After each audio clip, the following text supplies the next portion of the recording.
네, 여러분 안녕하십니까. 지금 더불어민주당 내부가 지각 변동이 일어나고 있죠. 용트림이 되고 있습니다. 박광원 원내대표가 당선이 된 이후로 분위기가 매우 싸하게 움직이고 있습니다. 이제 박광원 대표적인 친이낙연계죠. 그런데 이제 이 박광원 비명계가 원내대표가 되는 순간 이제 원내대표 진용을 전부 다 비명계로 꾸린다든지, 또는 박광원 이제 원내대표가 오늘 그랬어요. 지지자들만으로는 선거를 이길 수 없다. 여기서 지지자라고 하는 것은 그렇습니다. 개딸을 가리킵니다. 개딸이라고 하는 것은 친명을 가리킵니다. 친명 그 핵심 세력으로 중심을 잡아서 뭉쳐봤자 내년 총선은 진다. 이재명 떠날 준비 하시지. 이제 좀 길게 본다면 그런 의미까지 포함되어 있다고 할 수가 있겠습니다. 이런 분위기를 누구보다도 잘 알고 있는 용산 대통령실에서 이제 먼저 운을 탁 띄웠습니다. 윤석열 대통령이 성공적인 한미 정상회담을 마치고 돌아왔으니 입법부에 설명을 좀 하는 자리를 마련하는 것이 어떻겠느냐. 이제 그래서 여야 원내대표들하고 만나겠다. 그러니까 국민의힘의 윤재욱 원내대표, 그리고 더불어민주당의 박광원 원내대표 잘 상의를 하면은 대통령이 만나지 않을, 마다할 이유가 없다. 마다할 이유. 말이 참 찰집니다. 마다할 이유가 없다. 그 공을 슬쩍 여의도로 던지면서, 용산에서 여의도로 공을 슬쩍 던지면서, 그런 얘기 다 이진복 정무수석이 하는 겁니다. 공을 던지면서 이제 그 반응을 기다리는 겁니다. 감자를 일단 저쪽으로 넘기고 저쪽 코트로 넘겨놓고. 이제 이것은 줄기차게 진행되어 온 그 강제징용 해법이라든지 한일 정상회담이라든지 한미 정상회담, 그 외교 성과를 설명하는 자리이면서 동시에 이제 윤석열 대통령이 본격적으로 내치에 올인을 하겠다. 이제 그런 뉘앙스가 함께 들어있는 건데, 이것은 바꿔서 말하면 이재명과는 겸상을 하지 않는다.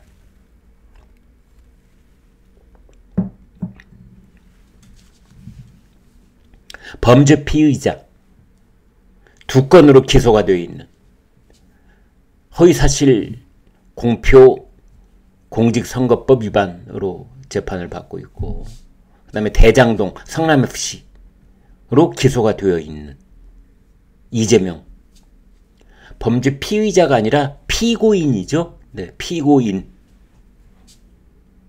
하고 어떻게 겸상을 하느냐. 이렇게 돼 있는 겁니다. 그런데 여기서 가장 주목할 만한 대목이 박광원 원내대표 더불어민주당의 반응입니다. 결국은 김한규 더불어민주당 원내대변인을 통해서 윤석열 대통령이 이재명 대표를 먼저 만나는 것이 순서입니다 라고 완곡하게 거부를 하기는 했지만, 이게 이제 여기서 문제가 발생하는 겁니다. 왜냐? 그거를 박광원이가 하루 동안 품고 있었어요.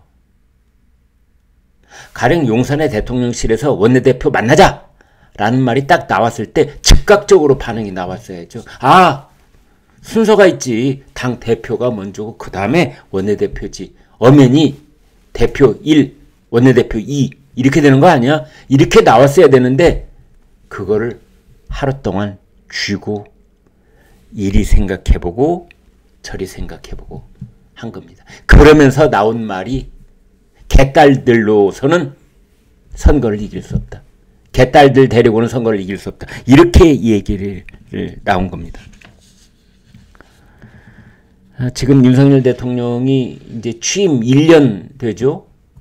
일주일 뒤면 취임 1년인데 아직 야당 지도부를 만난 적은 없습니다. 그러던 차에 이제 4월 28일 날 박광훈 의원이 더불어민주당 신임 원내대표가 선출이 되고, 그 다음에 더더군다나 비명계고, 그렇다 하니 이제 새롭게 협치 가능성이 제기가 됐고,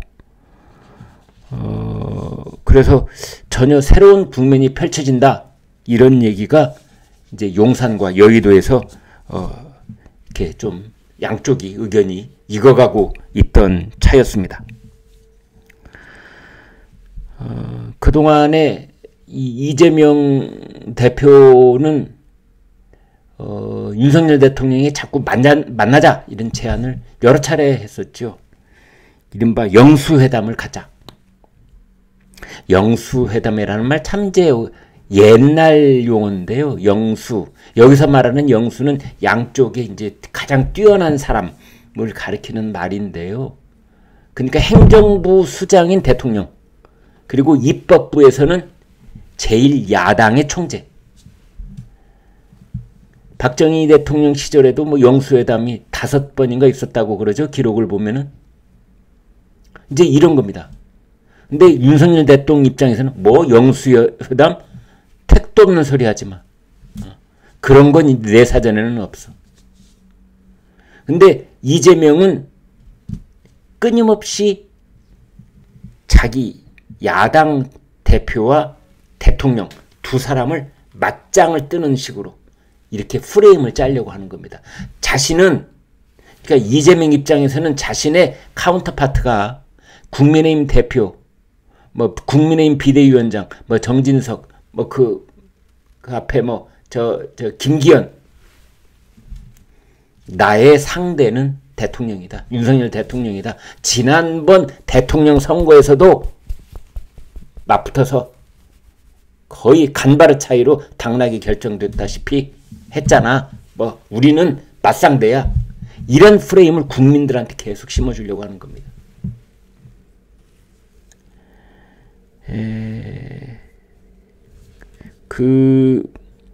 이재명 대표가 대통령과 뭐 양자 회담을 한번 하자라고 제안을 한 적이 있는데, 대통령실은 회담은 열려 있다. 그러면서도 여기에 응하지 않고 있고, 정진석 전 비대위원장, 대통령이 범죄의 피의자와 면담할 때는 아니라고 생각한다. 이미 한번 못을 박은 적이 있습니다. 윤석열 대통령하고 이재명 대표하고 작년 대통령 선거 이후로는 딱 전화 한 번 한 적이 있습니다. 이재명 8월 달에, 작년 8월 달에 이재명 의원이 당 대표가 된 뒤에 축하난을 이제 보내준 자리에서 전화통화가 됐었는데, 그때 윤석열 대통령이 민생입법의 초당적인 협력을 부탁드린다. 그랬고 이재명 대표는 성공하는 대통령이 되길 바란다. 이렇게 전화 한 통화 작년 8월 달에 그거 하고 땡. 뭐 이런저런 행사장에서 그냥 가벼운 눈인사 그렇게 한 적은 있지만 이제 이런 상황입니다. 그래서 사실은 지금 민주당 쪽에서는 당대표 이재명이 본격적으로 용산 대통령실과 윤석열 대통령에 의해서 패싱됐다. 이제 이재명은 가운데 허수아비처럼 서 있고 용산하고 박광원 원내대표가 직거래가 됐다. 이재명 대표는 이제 재판받으러 다니기 바쁘다.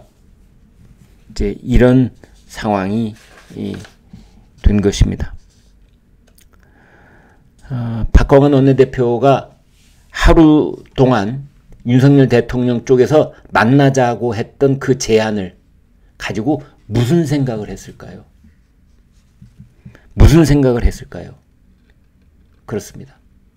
더불어민주당의 주도권을 이재명이 아닌 박광온 자기 손으로 확실하게 움켜쥐기 위해서 어떤 스텝을 밟아 가야 되는지 그 치밀한 정치적 로드맵을 생각하고 있었을 겁니다.